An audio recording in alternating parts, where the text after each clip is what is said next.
Assalamualaikum warahmatullahi wabarakatuh. Salam sejahtera. Selamat datang ke Upclose yang bernama Web TV. Hari ini kita bersama dengan Puan Quraisyah Muhammad Nasir, seorang pensyarah di KPTM Bangi. Beliau akan berbicara tentang buku yang beliau tulis, Siri Panduan untuk Warga Emas, Rangkaian Sosial di Telefon Pintar. Selamat datang Puan. Terima kasih kerana meluangkan masa untuk kita pada hari ini. Okay, boleh tak Puan kongsikan sedikit tentang latar belakang Puan? Saya latar belakang pendidikan tu belajar computer science daripada UTM. Kemudian melanjutkan pengajian sarjana di UKM, masih dalam bidang computer science. Dan sekarang ni masih belajar lagi di USM. Okey, Puan mengajar subjek apa di KPTM? Saya mengajar subjek IT. Okey. Maksudnya berapa lama sudah Puan bekerja sebagai pensyarah? Kalau tahun ni, dah masuk tahun ni dah 9 tahun lah. 9 tahun lama tu, nak dekat 10 tahun sedikit Okey, kita terus kepada buku yang Puan tulis ini, Siri Panduan untuk Warga Emas. Okey, apa yang mendorong Puan untuk menulis Siri Panduan ini, buku panduan? Cerita tentang belajar, cara belajar, kaedah belajar orang tua-tua ni, warga emas ni sangat dekat sebenarnya dengan research yang saya sedang buat. Okey, kemudian bila kita saya dan kawan-kawan dalam satu department, kita nak come up dengan projek khidmat masyarakat. So di KPTM ni kita ada macam nak capai KPI lah. Untuk setiap tahun tu kita nak sumbangkan sesuatu pada masyarakat. So kita nak buat projek khidmat masyarakat. Sebab lecturers kan, kalau lecturer yang kami mampu buat dalam mengajar kan. Jadi kita nak ajar lah orang tua, ajar orang tua ni cara guna telefon pintar. So kebanyakan orang tua hari ni dia ada telefon pintar, biasa anak bagi telefon pintar, tapi nak guna tu dia tak tahu, dia guna untuk buat call je. So kita cadangkan buat projek khidmat masyarakat ni. Kita buat kelas 2 kali, tapi kita buat tu selang seminggu. Maksudnya minggu ni kita buat hari Senin, so the next hari Senin berikutnya kita panggil lagi sekali lah untuk kita ajar, kita buat. So bila kita buat tu, kita dapati mereka sangat excited untuk belajar, seronok lah belajar. Cuma masalahnya bila minggu depan tu dah lupa dah. Kita faham lah keadaannya kan, sebab yang usia mereka tu yang datang tu range dia berapa tahun? Kita tetapkan untuk yang datang dekat situ 15 orang peserta dengan lecturers. Satu lecturers, 2 peserta. Kita nak dia supaya dia punya perhatian tu fokus kepada peserta tu. Tapi memang saya tak seronok lah sebenarnya kan. Ingatkan dah tua-tua ni tak minat belajar, tapi dia saya nak minat belajar. Kalau katakan kita nak ajar tu, dia tanya pula nak buat benda lain macam mana. So lepas sambutan hangat di Seremban tu, kita buat lagi projek kedua bersama lagi pusat aktiviti warga emas di Ipoh. So dekat sini program yang sama kita buat. Masih lagi 15 peserta dengan beberapa orang. Dekat Ipoh tu sebab dah ramai sangat minta, kita mula-mula kita nak restrict kan pada 15 peserta sebab number of facilitator tu tak bertambah kan. Tapi sebabkan dah nak sangat kan, kita tak sampai hati. Kita besarkan juga lah. Jadi di Ipoh 1 lecturers 3 peserta. Terpaksa lah kan. Tapi rasanya angka 3 tu masih lagi boleh masih lagi boleh seorang-seorang kan. Betul. Sebenarnya lepas balik tu yang tak dapat datang tu, yang tak dapat join tu, sebab kita letak syarat mesti masuk kelas yang pertama. So masuk kelas pertama supaya dia mesti ada dalam kelas kedua. Jadi ada tu yang dah terlepas peluang kelas pertama tu, dia baru tahu masa kelas kedua. So dia tak boleh masuk lah kan, sebab kelas kedua tu adalah sambungan. Jadi tanya bila lagi nak buat program.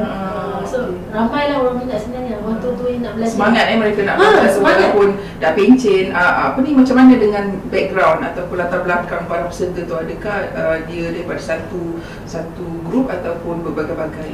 Berbagai-bagai. Nak kata yang profesional semua pun tak. Yang dia campur-campur. Kita ada bekas cikgu bersara, polis bersara, yang umur 86 tadi tu engineer bersara. Tapi ada juga yang suri rumah, masih dekat Ipoh. Kita jumpa makcik-makcik yang kerja dekat pasar. Kita buat Ipoh tu, dia buat di pusat aktiviti warga emas Ipoh tu, dia dekat UTC. So dalam UTC tu ada pasar. So makcik-makcik ni niaga dekat, dia ada buka kedai telekong, ada niaga-niaga dekat bawah tu. So dia nak belajar online business. Dia tahu, dia kata kalau dia berniaga kat pasar tu aja, macam ada seorang makcik ni, dia berniaga kedai telekung. Dia jahit telekung, dia jual. So dia kata kalau harap orang datang kat pasar tu macam tak ramai lah kan. So dia tahu kalau dia cuba berniaga online, dia boleh target tu boleh, tapi dia tak tahu. Jadi dia belajar tu dengan niat nak belajar. So untuk makcik yang tu, dia belajar guna Instagram untuk create, jual telekung kat Instagram. Okay. Macam tu berusia berapa tahun? 60 lebih. 60 lebih lah. 60 lebih. So dia dah tua. Dia sebenarnya retire cikgu rasa kalau tak silap. Mengajar lah. Lepas tu dah habis pencen, dia buka kedai. Dia minat jahit. Jadi dia berniaga tudung, telekung untuk orang pergi umrah. Puan kata tadi kelas itu adalah dalam satu siri itu ada 2 kelas kelas pertama dan kelas kedua. Berapa lama jarak kelas pertama tu? Berapa hari? Berapa hari seminggu lah. Maksudnya 5 hari lah. Maksudnya kelas yang pertama 5 hari, kelas kedua 5 hari. Bukan. Kelas pertama kita buat katakanlah hari Isnin. Isnin berikutnya kita akan jumpa sekali lagi. Kelas itu hanya sehari saja. Sehari saja. Okay. Sebab tujuan dia adalah kita nak tengok boleh tak dia ingat. Kita nak tengok lepas kita ajar tu boleh tak. Memang sengaja dibuat begitu. Sengaja. Sengaja kita nak tengok, kita dah ajar, betul-betul dah ajar, dia dah cuba. Sebab dalam kedudukan nombor yang sangat kecil kan, seorang facilitator, 2 orang peserta ataupun 3 orang peserta. Jadi hasilnya dia punya attention tu dah dapat dah lah untuk belajar. Kita nak tengok lepas dia belajar tu dia boleh guna tak. So tak boleh guna tak boleh tanya besok. Kalau esoknya tu dia mesti ingat lagi kan. So kita nak tahu dia guna tak, dia praktis tak, dia boleh terima tak apa yang dia belajar tu. So kita plan kelas tu sela masa dia seminggu. So Isnin ni, Isnin depan ni relax sekali. So masa Isnin lagi depan tu kita macam makcik yang ajar buat Instagram tu, makcik macam mana boleh upload gambar tak? Dia tunjuklah account Instagram dia. Dia memang boleh lah buat. Boleh lah. Okey, kita harapkan makcik tu berjaya untuk meluaskan lagi pasaran telekung ni. Okey, apa ni yang datang itu dia punya jantina tu bercampur-campur lah. Dia kadang-kadang kita tengok ni orang tua kan yang perempuan lagi takut untuk guna barang-barang macam komputer apa semua kan. Tidaklah masuk bercampur lah. Campur. Dia tak ada yang dominan lah. Katakan kalau bangsa pun tak ada yang dominan. Dia semua ada. India ada. Cuma masa di Seremban tu mungkin sebab lokasi pusat aktiviti warga emas tu kedudukannya dekat kampung tersusun Cina. Jadi ramai orang Cina. Kalau dekat Ipoh tu sebab dia dekat area pasar tu memang pelbagai. Bagaimana puan mendapatkan peserta? Bagaimana cara mewawarkan? Adakah melalui berkaitan saudara ke apa? Untuk di Seremban tu kita dapat kesenaran tu daripada jabatan tengok website Jabatan Kebajikan Masyarakat kan. Dia ada link untuk pusat aktiviti warga emas. So daripada situ kita terus contact. Dia panggil dia punya macam penyelia lah, pengetua dekat pusat tu sendiri. Terus kita terus direct dia dengan penyelia tu. Cuma di Ipoh sebab saya pernah berurusan dengan orang daripada K Perak. Dan K Perak sendiri ada buat projek-projek masyarakat ni. So daripada situ mereka lah dah linkkan dengan apa nama orang pusat aktiviti di BTC. Okey, itu tahun lepas kan 2015 kalau diadakan pada tahun lepas. Tahun ini ada perancangan tak untuk buat kelas yang sama? Memang kita berhasrat untuk buat kelas yang sama. So kali ni kita harap dapat buat lebih banyak lagi projek masyarakat ni sebab ni baru awal tahun kan.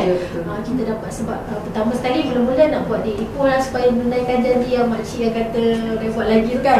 So kan, kena lah kan. So lepas tu kita buat di banyak tempat lagi sebab saya percaya memang ramai yang nak belajar. Cuma tak ada peluang. Dan mereka pun sebenarnya orang tua-tua ni dia rasa ketinggalan. Bila antara feedback yang kita dapatkan daripada orang emas ni kan, dia kata orang muda dia sekarang dia sangat attach dengan semua ni teknologi baru ni, dengan handphone dan sebagainya kan. Dia nak tahu apa yang seronok dia. Apa yang tengok kat dalam tu, apa yang ada kan. Contoh bila kita ajar guna YouTube tu kan, boleh tengok orang ngaji, ceramah. Masa kat Ipoh tu, Ustaz Kazim famous kan. Kita tunjuk lah, ni kalau macam tak dapat pergi masjid dah ni, check kan, ajar dia macam mana nak search Ustaz tu. Dia tengok, excited lah dia. So dia kata boleh tengok lah dekat situ. Boleh ceritakan sikit cabaran apa mengendalikan kelas itu? Betul. Baru gemas apa cabaran sebenarnya? Mungkin itulah kita tahu kan apa ni dengan kita punya keluarga sendiri pun kalau kita nak mengajar pun ada cabaran dia kan. Untuk orang lain lagi mungkin ada cabaran yang boleh buat kongsikan. Kalau kita ajar mak ayah kita sendiri, dia lain. Jamak ayah orang lain. Sebab itu sama juga macam feedback ada seorang Pak Cik ni, anak dia beli dia iPhone rasanya iPhone. Tapi dia memang tak kata belajar dengan anak susah. Sebab anak dia akan last sekali anak dia akan tekan gas. Dia tak apa kan. Dia kata kalau belajar dengan cikgu senang. Memanglah sebab tu bukan ayah kita, mungkin kalau kita ajar ayah kita pun lain lah cara kita kan. Sama lah macam anak uncle tu kan kita buat kan. Jadi mereka ni bila kita ajar tu dia kena sabar kena tinggi. Kadang-kadang dia tak sabar. Orang tua tu sendiri tak sabar. Dia nak belajar yang mana dia nak belajar yang tu. Cepat-cepat. Itulah. Okey. Apa ni? Okey, kita berbalik pada buku tadi kan. Apa yang kita boleh dapat daripada buku ini? Boleh dapat. Maksudnya sebenarnya intipati buku ini lah. Buku ni merangkumi semua silibus yang kita ajar masa projek ilmu masyarakat tu. Kita ajar cara macam mana menggunakan smartphone daripada perkara asas seperti register akaun Google, belajar guna Facebook, belajar guna YouTube, belajar guna WhatsApp. WhatsApp penting tu. WhatsApp tu dia sebab berganti pada SMS kan. Belajar guna WhatsApp dan Instagram. Itu dah dia perkara asas je. Benda simple yang rasanya yang mereka minat lah. Itu yang dia dalam buku ni. Untuk mendapatkan buku ini bagaimana? Sebenarnya, kalau ada orang yang berminat lah. Sebenarnya buku ni sebab kita nak edarkan secara percuma. Semasa projek khidmat masyarakat kita nak edarkan free. Jadi buku ni masa dia tak letak dekat market lah. Sebab mungkin atas ada faktor kekangan bajet dan sebagainya kan. Setakat ni kena jual kelas kan lah. So kalau apa ni maksudnya yang ada yang penonton kita yang berminat lah untuk memasukkan apa mereka ke apa, bagaimana caranya buat? Boleh terus hubungi saya sendiri. Di Facebook ke? Facebook boleh, nama saya Quraisah tu, Facebook tu sama, ataupun nama saya sendiri tadi quraisah@gmail.kptm.edu.my. Puan juga telah memasuki pertandingan baru-baru ni dan memenangi pingat emas. Boleh ceritakan sedikit tentang pertandingan tersebut? Ni pertandingan ni untuk kategori Innovations on E-Learning. Pertandingan ni dianjurkan di UPSI pada 14 dan 15 Disember yang lepas. Baru lagi ya? Panas lagi ni. Baru lagi. So yang ini pertandingan ni sebab kita ada buat sikit inovasi pada buku ni. Sebenarnya untuk buku ni nampak macam buku biasa kan, tapi Mirza ulang tadi bila siri yang kedua, bila kita buat pertemuan kali kedua dengan peserta tu, kita dapati masalah utama mereka adalah lupa. Lupa. Jadi kita come up dengan cadangan penyelesaian ni. Dekat setiap topik buku ni kita letak ada satu chip dekat sini. Namanya Near Field Communication. Near Field Communication. So chip ni dia boleh simpan data. Kalau macam dalam kes ni dia cuma perlu handphone dia sendiri touch sikit je. So nanti untuk ini saya letakkan link bagaimana menggunakan Facebook. Ni topik ni tentang rangkaian sosial di Facebook kan.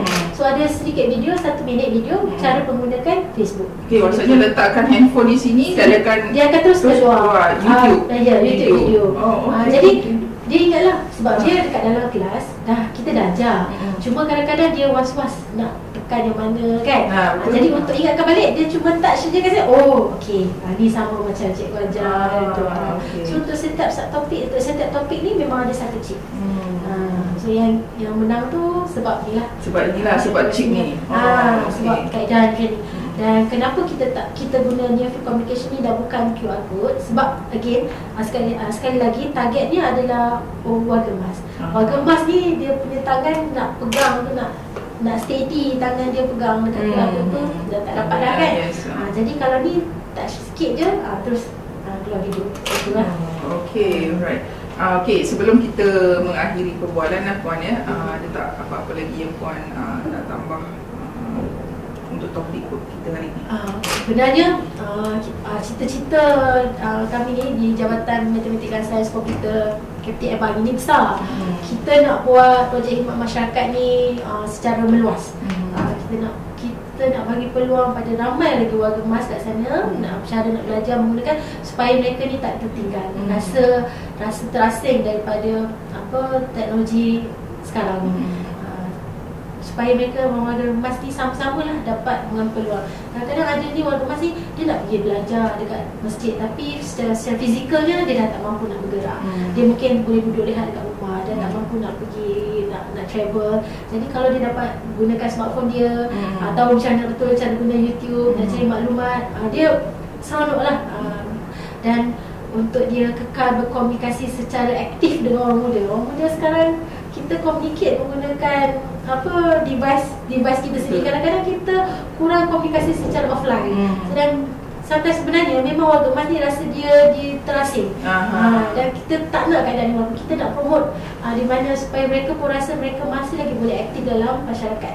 So pasal tu cita-cita kami nak buat projek Imat Masyarakat ni dengan lebih luas, banyak kelas. Cuma constraint kekangan dia adalah ada tu dari segi internet services, dari segi device itu sendiri, peranti itu sendiri. So kalau lah kita dapat cari, sebenarnya kami pun sedang mencari juga sponsor yang boleh. Maksudnya masa kita nak buat Imat Masyarakat dekat sini, ada orang yang boleh bagi pinjam sementara waktu kan, untuk ajar warga emas ni cara guna. Maksudnya ini adalah satu cara juga untuk menambah nilai kehidupan warga emas kita, supaya mereka tidak tertinggal lah dalam pembangunan negara sebenarnya. Okey Puan, terima kasih di atas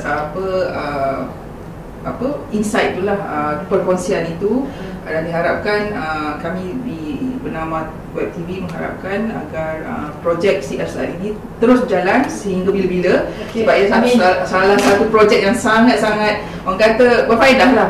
Sebab kita pun akan tua satu hari. Mungkin zaman ni kita dah pandai telefon pintar, tapi zaman kita nanti kalau panjang umurnya kan, benda yang lain pun kita pun perlukan kelas seperti ini.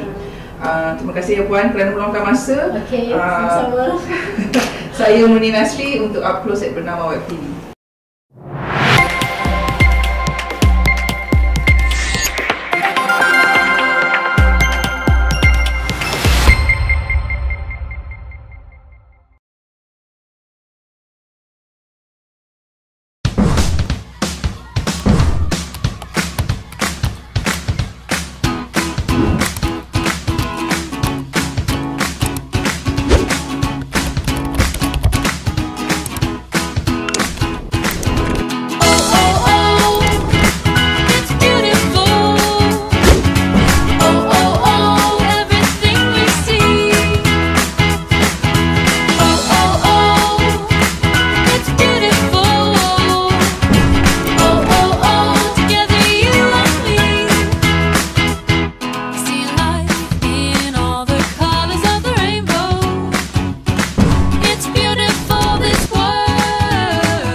Chiang, pengarah urusan Kit Hinco Sdn Bhd dan Puan Audrey, pengurus Kit Hinco Sdn Bhd.